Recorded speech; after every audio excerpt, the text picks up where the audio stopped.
Hello les amis, comment allez-vous? Bien, j'espère. Alors, je viens une fois de plus vous parler d'éducation, les formes d'éducation. Moi, j'ai grandi en Afrique et je sais qu'en Afrique, les parents ne parlent pas beaucoup avec les enfants. Ce qui redresse un enfant, c'est le fouet. On n'explique jamais rien aux enfants. Je comprends, hein, ça je peux comprendre que parfois on a besoin de sévir.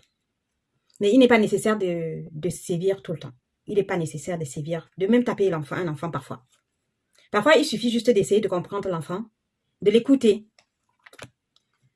Et moi, si je fais ces vidéos autour de l'éducation, c'est parce que, vous savez, ce qui est passé, on ne peut pas changer.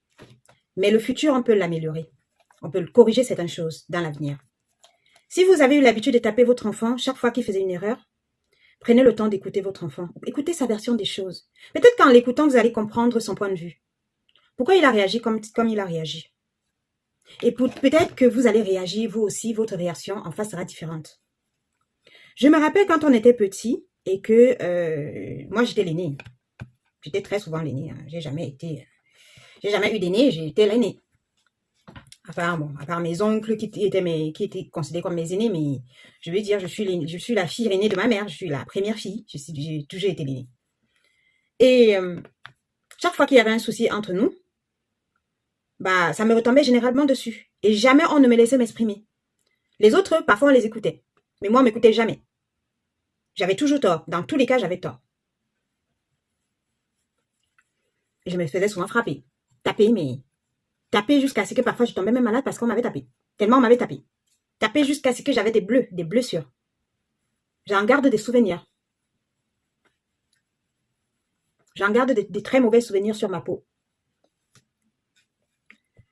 Tout ça pour dire qu'il n'est pas nécessaire parfois de frapper un enfant.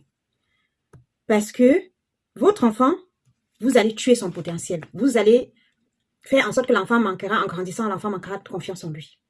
L'enfant se sentira coupable même quand il n'est pas coupable. Votre enfant ne développera pas sa personnalité.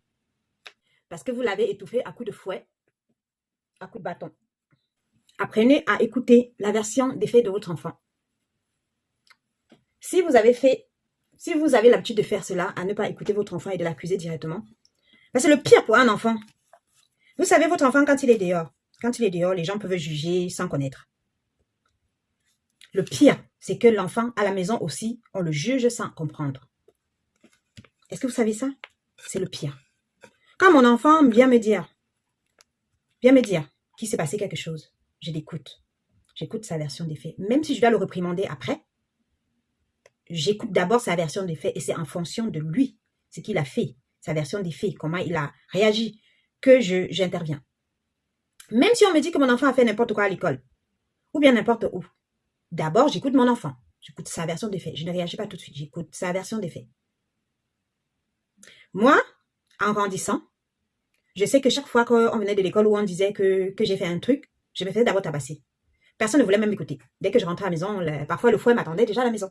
Donc il suffisait qu'un camarade qui peut-être me déteste, qui peut-être avec qui j'ai dit, un camarade avec qui je me suis disputée, décide de me faire du mal, il va aller peut-être inventer une histoire dans ma famille. Et je vais rentrer à la maison, je vais trouver qu'on m'attend avec le fouet pour me fesser. Et peu importe ce que j'allais faire, j'allais pas éviter d'être fessée. Pourtant, je n'avais pas tort. Pourtant, je n'avais rien fait de mal.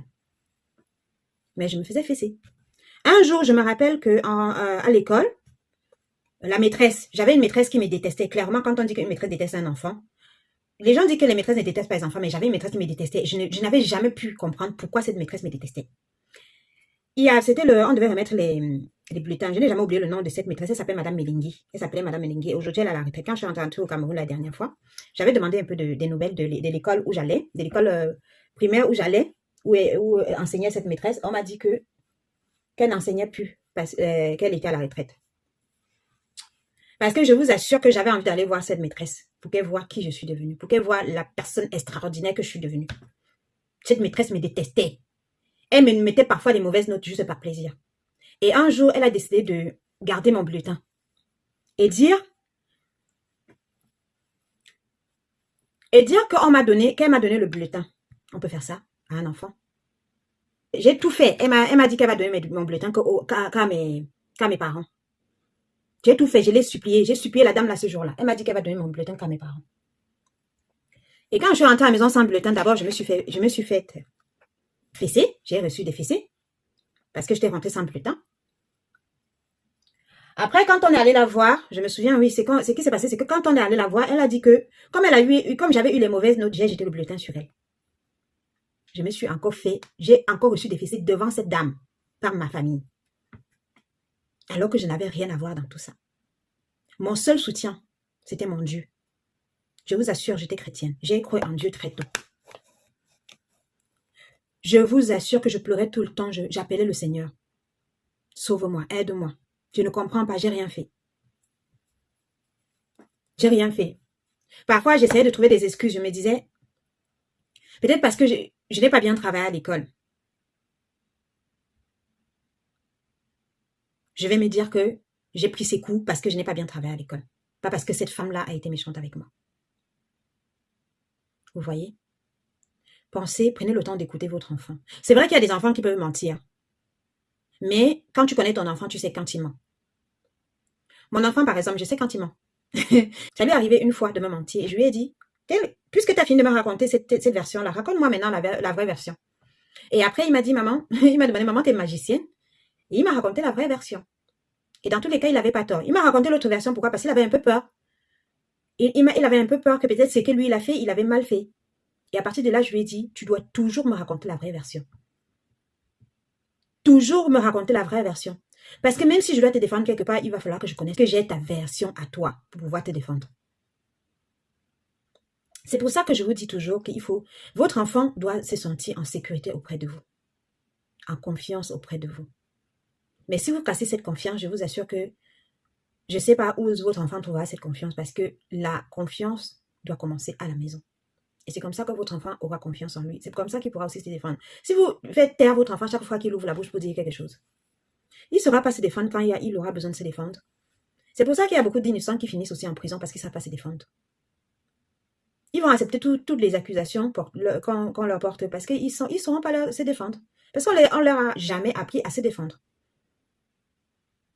Est-ce que vous le savez ça? Donc, s'il vous plaît, le fouet, le fait de fesser les enfants, c'est vrai qu'il y a des gens qui ne vont pas admettre, qui ne vont pas être d'accord avec moi. Mais je peux vous assurer que ça n'apporte rien du tout. À part briser l'enfant, à part briser votre enfant, ça n'apporte rien du tout. Du coup, même quand il y aura un truc à l'extérieur, l'enfant attendra peut-être qu'on le fesse. Je vous ai raconté qu'une fois tellement j'avais pris l'habitude de punir mon enfant, chaque fois qu'il faisait quelque chose, que maintenant il faisait des choses et il attendait que je le punisse. Il faisait des choses et je le voyais à s'arrêter pour me regarder, attendre que je le punisse. Et parfois, quand il savait qu'il avait fait une bêtise, il allait lui-même se mettre au coin. C'est pas que je le faisais pas. Hein. Il allait lui-même se mettre au coin. Pourtant, vous savez également que beaucoup de personnes qui ont grandi, qu'on a utilisé comme moyen de pression ou bien d'éducation pour eux, la fessée, ont tendance à reproduire. Moi, au début, j'ai failli. J'ai failli reproduire ce qu'on m'a fait à moi, sur mon enfant. Et là, je me suis posé des bonnes questions. Qu'est-ce que moi, ça m'a apporté qu'on me donne des fessées? Il est vrai qu'il y a des moments où tu n'as pas d'autre choix que de fesser. Moi, ça m'est déjà arrivé de fesser. Parce que vraiment, il avait mérité. Mais ce qu'il faut éviter, c'est que ça devienne un réflexe. C'est de fesser votre enfant à tort et à travers. Apprenez à écouter vos enfants. Punissez au pire. Punissez, on ne vous empêche pas de réprimander votre enfant. Il y a d'autres manières de faire que de fesser. Fesser votre enfant, ce n'est pas la meilleure solution.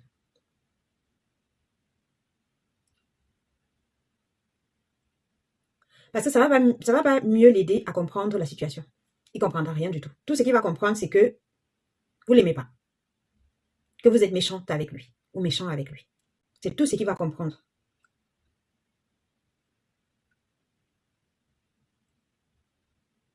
Et puis, vous savez que ça a des conséquences aussi physiques. Les fessées sur les enfants. Ça a des conséquences internes.